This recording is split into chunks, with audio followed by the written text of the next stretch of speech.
Right, so you guys wanted a deep dive on nuclear war. And wow, uh, what we found is really fascinating and honestly kind of scary. Yeah, for sure. We're diving into an interview with Annie Jacobsen, Right. the author of Nuclear War, a Scenario, which came out this year. And Jacobsen, is an investigative journalist who's been looking into the military and intelligence for decades. So her book is full of firsthand accounts and a ton of research. It's heavy stuff, but really eye-opening. Yeah, and right away, she hits us with this pretty alarming fact. Oh, yeah. A nuclear war could happen in just 72 minutes. Wow. And that would lead to total global devastation. Really puts things in perspective. Yeah, it's basically the length of this whole deep dive. Oh, wow. So by the time we're done talking the world as we know, it could be over. It's a sobering thought for sure. And it makes you think about the systems we have in place, for nuclear command and control. They were designed during the Cold War when it was basically just two superpowers facing off against each other. But the world's way more complicated today with a lot more players and potential flashpoints. Yeah, definitely. But in the U.S., the president still has the sole authority to launch a counterattack. They don't have to ask anybody? But no need to consult anyone. They carry the football with the launch codes and a black book filled with pre-planned strike options. It makes you wonder if this system that was made for a bipolar world still makes sense today. Yeah, it's kind of mind-blowing to think about all that power in one person's hands. It really is. And then it gets even crazier when you consider that today's nuclear weapons are so much more powerful than the atomic bombs used in World War II. Oh, absolutely. Jacobsen actually interviewed Richard Garwin, who designed the first thermonuclear bomb. Wow. And he was saying that the destructive force of these modern weapons is almost unimaginable. It's hard to even comprehend. The U.S. maintains something called a nuclear triad, which means they have land-based intercontinental ballistic missiles, or ICBM submarines, hidden under the ocean, each carrying their own missiles and bombers that are ready to take off at any moment. It's a lot of firepower. And those submarines just lurking in the depths are actually nicknamed the Handmaidens of the Apocalypse. Yeah, pretty eerie nickname, right? And it's not just the U.S. either. Jacobsen points out that there are 9 countries out there with nuclear weapons, and a bunch of them are already in conflicts either directly or through other countries. Yeah, several are involved in some way. And the UN Secretary General has even said that we're just one mistake away from nuclear Armageddon. It's a very real possibility. And it raises the question of how can we make these systems less prone to errors? Especially when one mistake could mean the end of the world. Exactly. We've already come close to accidental nuclear war several times throughout history. Yeah, like that incident during the Carter administration when a faulty war game simulation almost caused a nuclear counterattack. Oh, wow. I hadn't heard about that one. Can you imagine the panic in that situation? I can't even imagine. And then there was that Swans incident. The Swans incident. Yeah, where a flock of birds showed up on radar and they thought it was incoming missiles. Oh, wow. So even something that simple could be misinterpreted. It just shows how even the most ordinary things can have disastrous consequences if they're misinterpreted. Absolutely. It's a sobering thought. Okay, so let's say the worst does happen and somebody launches a nuclear attack. Right. Jacobsen goes through the 72 minutes that would follow, step by step. I'm intrigued, but also scared to hear this. It's like something out of a nightmare. Oh, boy. First, a launch is detected by satellites, literally within a fraction of a second. Wow, that's fast. Then ground radar systems would confirm the threat, and then the president has only 6 minutes to decide if they're going to launch a counterattack. 6 minutes? That's hardly any time at all. It's crazy to think about the pressure they'd be under. Yeah, imagine trying to make a life or death decision for the entire planet in just 6 minutes. It's hard to even comprehend. Jacobsen describes the chaos of evacuating the president while all the communication systems are being messed up by an electromagnetic pulse. An EMP? Yeah, and then there's the terrifying possibility that the president could be killed in the initial attack. Oh, wow. So then what happens? Well, that brings us to something called a universal unlock code.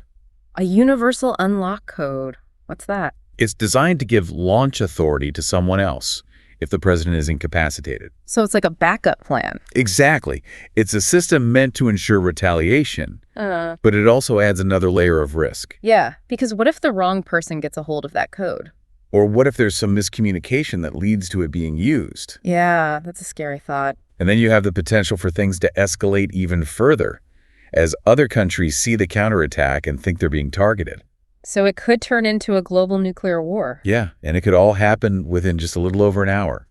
And Jacobsen doesn't hold back on the details of what a nuclear detonation would actually look like. It's probably pretty grim. She describes fireballs, blast waves, buildings collapsing, mass casualties, and uncontrollable mega fires. It sounds apocalyptic. This is a pretty horrifying picture. And that's just the immediate aftermath. We also have to think about the long-term consequences. Right, like what would happen after the initial explosions? Jacobsen talks about nuclear winter. Nuclear winter? Yeah, where all the soot and debris from the explosions would block out the sun and cause global temperatures to plummet. Wow, so like a global ice age? Pretty much. Yeah. And Professor Brian Toon's research, which Jacobsen cites in her book, predicts that 5 billion people would die from starvation and other consequences of nuclear winter. 5 billion people. That's more than half the world's population. It's almost impossible to wrap your head around a number that big. Yeah, that's just an unimaginable scale of devastation. There's a chilling quote from Nikita Khrushchev that really captures how bleak the situation would be. He said, "After nuclear war, the survivors would envy the dead." Wow, it really makes you wonder if there's any hope of preventing this from happening. It's a heavy question for sure. Absolutely. But, it's not all doom and gloom. Jacobsen says there is a glimmer of hope. Oh, that's good to hear. She reminds us that public awareness combined with decisive action from leaders can actually make a difference. So we're not completely powerless. Not at all. She tells the story about how President Reagan's whole stance on nuclear policy changed after he watched the movie The Day After, back in 1983. The day after, I remember that movie. It was pretty intense. It was, and I remember seeing it as a kid, too. Yeah, it really drove home the horrors of nuclear war. And it had a profound effect on Reagan. It led to the Reykjavik summit where he and Gorbachev said that a nuclear war cannot be won and must never be fought. That's a powerful statement. And that declaration led to some pretty significant reductions in nuclear arms. So it shows that change is possible. Yeah, but it takes awareness and political will to make it happen. Absolutely. We can't just sit back and wait for someone else to fix this. We all have a role to play. For sure. Now, one thing I've always wondered is, how does the president even know who to retaliate against in those first few minutes of a nuclear attack? Well, that's a great question. Because it's not like they can just pick a random target from the Black Book. Exactly. They need to know where the attack came from and who launched it. Right. So how do they figure that out? Well, the U.S. has this really sophisticated system of satellites called the Space-Based Infrared System, or SBRs for short. SBRs. Yeah. And these satellites are constantly scanning the entire planet looking for the heat signature of a missile launch. So it's like a giant early warning system in space. Exactly. And they can pinpoint the location of a launch in a fraction of a second. Wow, that's amazing. But I'm guessing there's a catch. Well, there's a crucial difference between ICBMs launched from land and SLBMs launched from submarines. ICBMs and SLBMs. Yeah, so with ICBMs, the satellites can track the trajectory all the way back to the launch site. Makes sense. But with SLBMs, things get a lot trickier. Because submarines are hidden under the ocean, the satellites can detect the missile launch, but they can't tell you which submarine fired it. So if a nuclear missile just suddenly pops up out of the ocean, the president wouldn't know for sure who launched it. That's right. And that creates a huge problem for decision makers because they can't be certain if it was a deliberate attack, a rogue launch, or even an accident. Wow, that ambiguity must add a whole other level of stress to the situation. It definitely does. And it increases the risk of escalation because a miscalculation could have devastating consequences. Jacobsen also talks about this concept of jamming the president. Jamming the president, what's that? It's where the goal is to overwhelm the president's decision-making process with multiple launches, creating chaos and confusion. So basically trying to paralyze them with too much information. Exactly. And the idea is to prevent a clear and considered response, potentially forcing the president into a hasty or ill-informed decision. That's a terrifying thought. It is. Let's walk through this scenario a little further. Let's say a nuclear attack does happen, and the president authorizes a counterattack. What would that actually look like? Okay, so first, the president would communicate the launch order to the National Military Command Center, the nuclear bunker beneath the Pentagon. And then what happens? Do missiles just start flying immediately? Not quite. Yeah. There are checks and balances in place, but it all happens very quickly. Launch orders are authenticated using codes from the football. The specific targets are chosen based on the president's picks from the Black Book, and then within minutes, launch crews at ICBM silos and on submarines get the order to fire. So it could go from a potential threat to an actual launch incredibly fast. Absolutely. And once those missiles are in the air, there's no turning back. Wow. So there's no way to recall them or change their course? Nope. Not with ICBMs. Once they're launched, they're on their way. And then we're back to Jacobsen's horrifying descriptions of what a nuclear detonation would look like. Yeah, the fireballs, the blast waves, the radiation, the buildings collapsing, the mass casualties, the uncontrollable mega fires. It's almost too much to think about. It is. But it's important to understand the true consequences of these weapons. If we want to prevent nuclear war, we need to confront the reality of what it would actually mean. I agree. It's easy to get caught up in the abstract, but we need to remember that this is about real people and real lives. Exactly. And it's not just about the immediate destruction either.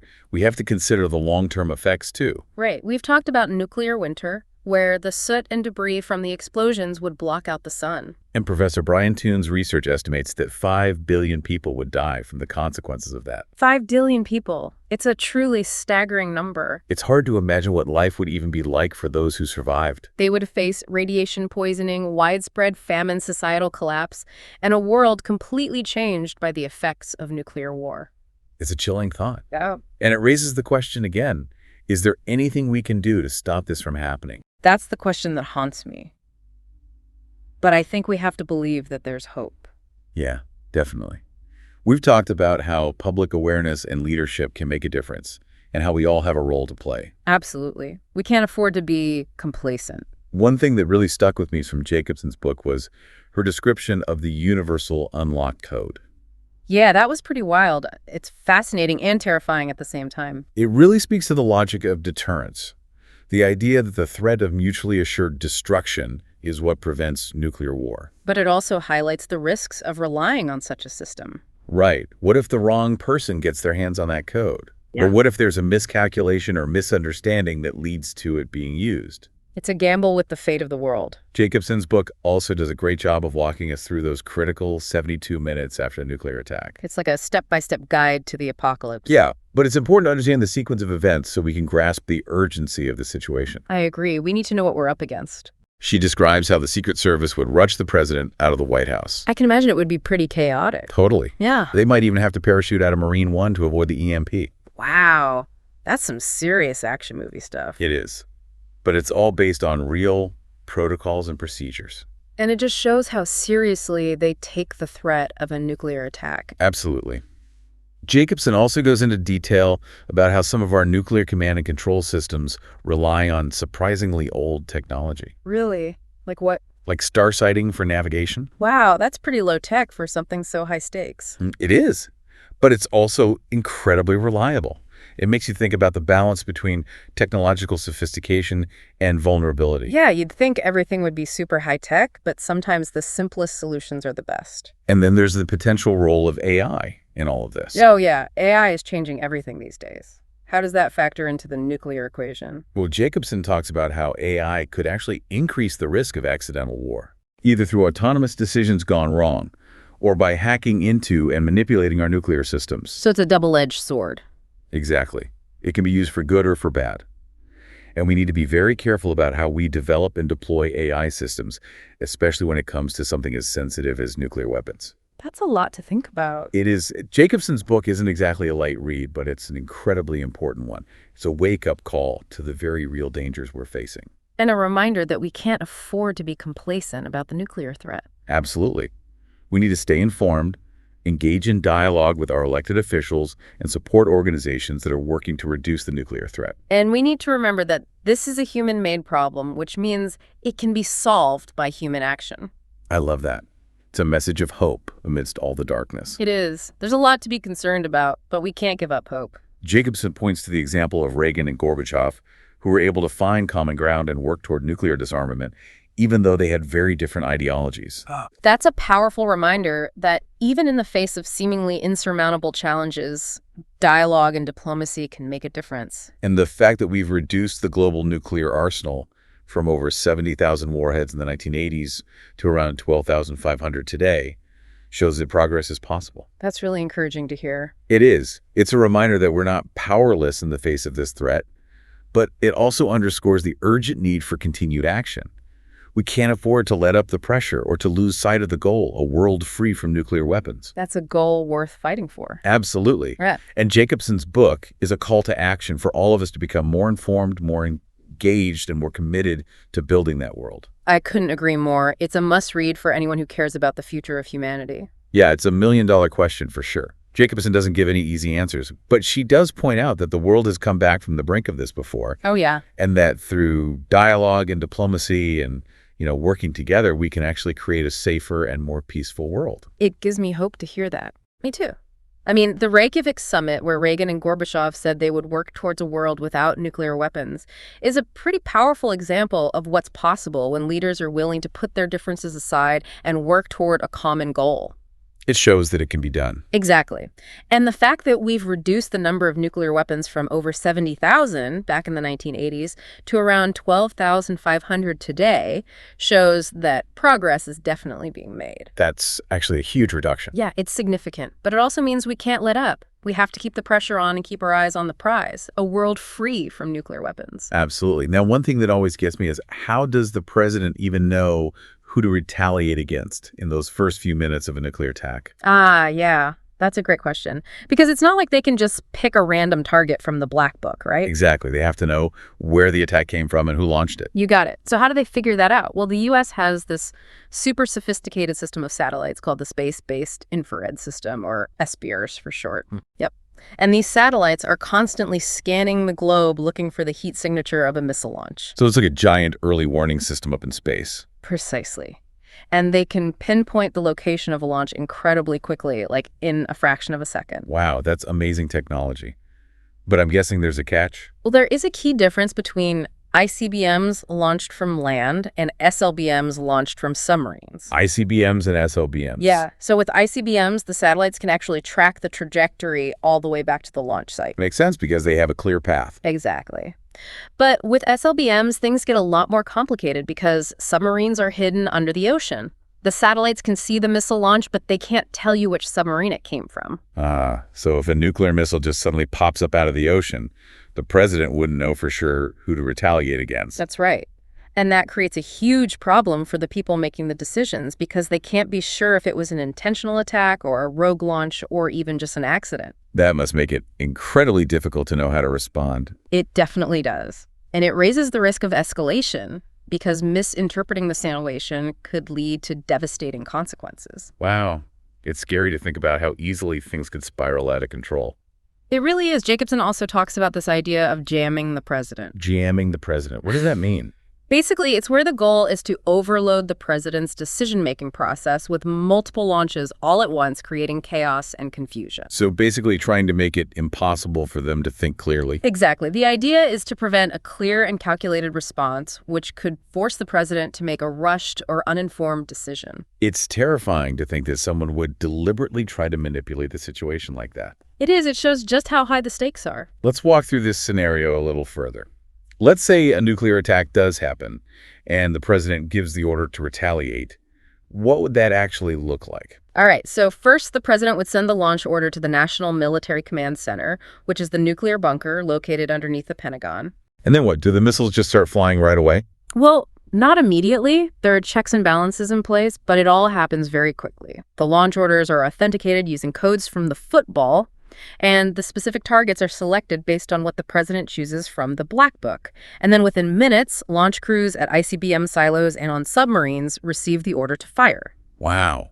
So it could go from a potential threat to an actual launch incredibly fast. It can. And once those missiles are in the air, there's no going back. Really? There's no way to recall them or change their course? Nope. Not for ICBMs. Once they're launched, they're on their way. That's intense. And then we're back to Jacobsen's descriptions of what a nuclear detonation would actually look like. Yeah, the fireballs blast waves, radiation collapsing buildings, mass casualties, uncontrollable fires. It's really hard to even imagine the scale of destruction. It sounds truly apocalyptic, but it's important to understand the consequences of these weapons. Mm-hmm. If we want to prevent nuclear war, we need to confront the reality of what it would mean. Absolutely. It's easy to get caught up in the abstract. But we need to remember that this is about real people and real lives. Right. And it's not just the immediate destruction. We also have to consider the long-term effects. Like the nuclear winter we talked about, where the soot and debris from the explosions would block out the sun. And Professor Brian Toon's research predicts that 5 billion people would die from the consequences of that. 5 billion people. That's more than half the world's population. It's truly mind-boggling. I can't even fathom a number that big. It's hard to wrap your head around that kind of loss. What would life even be like for those who did manage to survive? They would face radiation poisoning, widespread famine, societal collapse. The world would be completely transformed by the effects of nuclear war. It's a chilling thought. It makes you wonder if there's anything we can do to stop this from happening. That's the question that keeps me up at night. But I think we have to have hope. Yeah, definitely. We've talked about how public awareness and strong leadership can make a difference and how we all have a role to play. Absolutely. We cannot afford to be complacent. One thing that really stayed with me from Jacobsen's book was her description of the universal unlock code. Yeah, that was pretty wild. It's fascinating and terrifying all at the same time. It really shows the logic of deterrence. This idea that the threat of mutually assured destruction is what keeps nuclear war from happening. But it also highlights the risks of relying on such a system. What if the wrong person gets a hold of that code? What if there's a miscalculation or a misunderstanding that leads to it being used? It's a gamble with the fate of the world. Jacobsen's book does a great job of explaining what would happen in those crucial 72 minutes after a nuclear attack. It's like a step-by-step guide to the apocalypse. Yeah, but it's important to understand the sequence of events so we can really grasp how urgent the situation would be. Agreed. We need to know what we're dealing with. She talks about how the Secret Service would rush the president out of the White House. I bet that would be total chaos. Oh, absolutely. They might even have to parachute out of Marine One to get away from the EMP. Wow, that sounds like something straight out of an action movie. It does, but it's based on real protocols and procedures. They've thought this through. It shows how seriously they take the threat of a nuclear attack. They have to. Jacobsen also goes into some detail about how some of our nuclear command control systems actually rely on surprisingly old technology. Really? Like what kind of old technology are we talking about? Like using the stars for navigation. Wow, that's pretty low tech for something so high stakes. It is, but it's also very reliable. It makes you think about the balance between technological sophistication and vulnerability. Yeah, you'd think it would all be super high tech, but sometimes the simplest solutions are the best. And then there's the whole issue of AI and how that could play into all of this. Right. AI is changing the world so quickly. How does it factor into nuclear war? Well, Jacobsen talks about how AI could actually make an accidental war more likely. In what way? Either through autonomous decisions gone wrong, or by someone hacking into and manipulating our nuclear systems. So it's kind of a double-edged sword. Exactly. It can be used for good or bad. And we need to be really careful about how we develop and use AI, especially when it comes to something as sensitive as nuclear weapons. It's a lot to consider. It is. Jacobsen's book is definitely not light reading, but it's incredibly important. It's a wake-up call to the very real dangers we're facing. And a reminder that we can't be complacent about the nuclear threat. For sure. We need to stay informed and engaged. We need to talk to our elected officials and support the organizations that are working to reduce the threat. And most importantly, we need to remember that this is a problem created by humans, which means that it can be solved by humans. I love that perspective. It's a message of hope amidst all the doom and gloom. It is. There's a lot to worry about, but we can't give up hope. Jacobsen uses the example of Reagan and Gorbachev, who were able to find common ground and work towards nuclear disarmament, even though they had very different views on the world. It just shows that even when things seem impossible, dialogue and diplomacy can make a real difference. And the fact that we've managed to reduce the global nuclear arsenal from over 70,000 warheads back in the 1980s down to about 12,500 today proves that progress is possible. That's really encouraging. It shows that things can change. It does. It reminds us that we're not powerless when it comes to this threat. But it also emphasizes how important it is to keep working at it. We can't let up or lose sight of the ultimate goal, which is a world without nuclear weapons. It's a goal worth striving for. Absolutely. And Jacobsen's book is a call to action for all of us to get more informed, more involved, and more committed to creating that world. I couldn't agree more. It's a book everyone should read, especially if they care about the future of humanity. Yeah, it really makes you think, doesn't it? Jacobsen's book does a great job of not just focusing on the technical stuff, but also really exploring the human side of all of this. She's interviewed everyone from former secretaries of defense to commanders of nuclear submarines to scientists who worked on the Manhattan Project. Wow, that's an incredible range of perspectives. It is. And what's really striking is the mix of emotions she uncovers. Like what kind of emotions? Well, some of the people she talked to, express a lot of regret for the role they played in creating these weapons, while others are still completely convinced that nuclear deterrence is absolutely necessary. It just highlights the really complex moral and psychological aspects of this whole issue. It's a lot to grapple with, for sure. Oh, yeah. It really makes you think about the burden that these individuals carry, the weight of the decisions they made, and the potential consequences for all of humanity. It's a heavy load to bear. It is. Jacobsen shares this one anecdote about interviewing former Secretary of Defense Bill Perry. Oh, wow. Bill Perry. Yeah, he was really involved in shaping nuclear policy during the Cold War, but now he spends his time advocating for nuclear disarmament. And he expresses this really profound sense of urgency and concern about the threat of nuclear war. It's a good reminder that this isn't just some abstract concept we're talking about. It's real people wrestling with the potential end of the world as we know it. That's a powerful way to put it. And Jacobsen herself talks about how emotionally affected she was by her research. Yeah, like how so? Well, she describes being moved to tears when she met a survivor of the Nagasaki bombing. Wow, that must have been incredibly impactful. It was. And she also mentions interviewing the man who actually wired the Nagasaki bomb. That juxtaposition really drives home the human cost of these weapons. It's a stark reminder of the consequences and the lasting effects on both the survivors and those involved in creating these devastating weapons. It's something we should never forget. Speaking of lasting impacts, Jacobsen explores this really interesting idea called strategic deception. Strategic deception? What's that? Well, she came across it when she was researching Area 51, and she talks about how the CIA deliberately planted false information in the media to cover up what they were doing. Oh, wow. So basically using disinformation as a tactic. Exactly. It's a fascinating example of how information can be manipulated to influence how the public perceives things and how governments have used disinformation in the context of nuclear deterrence. It makes you wonder what other secrets are still out there and how much of what we think we know is actually true. It really underscores how important critical thinking and media literacy are, especially these days, with information overload and so much disinformation floating around. It's more important than ever to be discerning consumers of information. Absolutely. We can't just take everything at face value. One of the biggest takeaways from Jacobsen's book is that we need to start looking at our adversaries, not as enemies we have to destroy, but as fellow human beings who share our hopes and fears. That's a powerful idea, a real shift in perspective. She says it's crucial if we want to break free from this cycle of fear and distrust that drives the nuclear arms race. It makes sense. If we can see each other's humanity, it might be easier to find common ground. Exactly. She points to the example of Reagan and Gorbachev, who were able to work toward nuclear disarmament, even though they had very different ideologies. Yeah, that's a great example.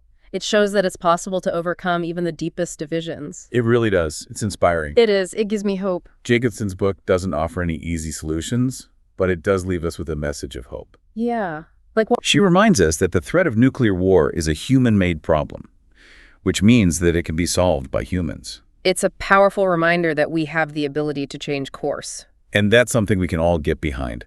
So what can people do right now to make a difference? Well, it all starts with awareness, understanding the risks, learning about the history, and talking about nuclear weapons with your friends, family, and community. Those are great starting points. You can also support organizations working to reduce the nuclear threat and write to your elected officials to let them know this is an issue you care about. Every voice matters. Exactly. And most importantly, don't give up hope.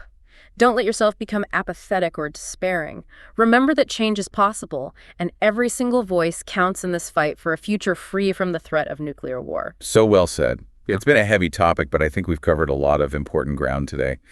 Jacobsen's book is a must-read for anyone who wants to really understand the nuclear threat. I agree. It's a book that will stay with you long after you're done reading it. Definitely. And hopefully it will inspire people to become part of the solution. I hope so, too. Well, that wraps up our deep dive into nuclear war. We hope you found it informative and thought-provoking. And remember, this isn't just someone else's problem. It's our collective responsibility, and the future is in our hands. Thanks for joining us.